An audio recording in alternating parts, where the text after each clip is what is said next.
Kasho. I'm a researcher at UCLA, and I have a background. I was graduated from the School of Biology at Moscow State University long time ago, and I traveled a lot, and I've seen many different places. And Malibu Lagoon is a unique place. It's where birds and animals and people coexist and acquainted to each other and live pretty well. I think that the biggest problem is that people who want to really bring drastic changes to Malibu Lagoon, they have their own agendas, and not everybody thinks about Malibu Lagoon as a whole. Some people think about surf, some people think about maybe access of the boats into Malibu Lagoon. It is very dangerous to do drastic changes to any ecosystem because we don't have enough knowledge to predict what's going to happen. And I think that's the biggest problem with the Malibu Lagoon as well.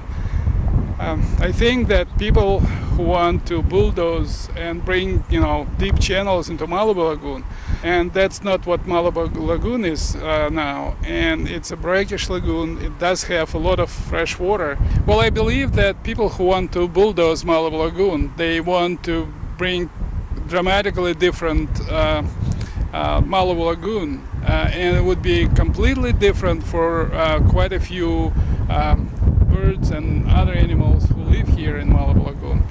And my experience tells me that in many cases nature heals itself significantly, and when people really interfere, they couldn't really predict what's going to happen in the near future.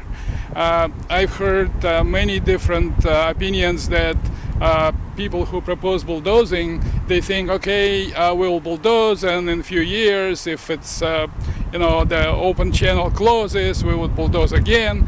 So people want to interfere with the nature on a regular, long basis, which I think it's wrong. And Malibu Lagoon can heal itself and a lot of stuff that people believe it's just a dirt in the Malibu Lagoon. It's not a dirt. It's a feeding ground for a lot of birds and other animals.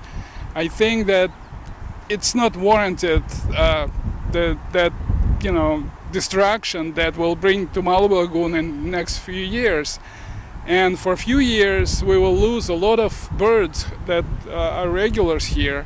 They come every winter, and we lost already a lot when the parking lot was reconstructed. We had wood ducks, we had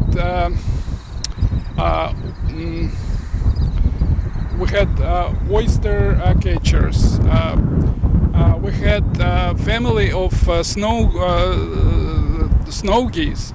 Actually, there were 3 snow geese and 2 rose geese, but they were living in Malibu Lagoon every year, and they left exactly when the reconstruction started. So I believe that it would be dramatic change in life habitat for a lot of birds and animals here in Malibu Lagoon. And people couldn't predict what's going to happen after that. Well, of course, we again should rely on Mother Nature that it will heal itself. And after a few years, maybe we will come back to sort of Malibu Lagoon that we have now.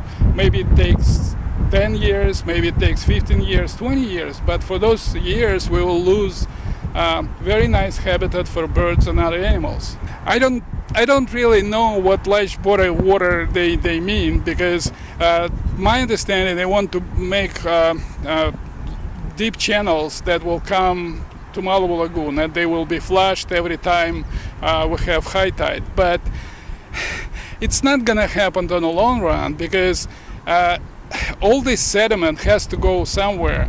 Malibu Lagoon is a cleaning station for the ocean.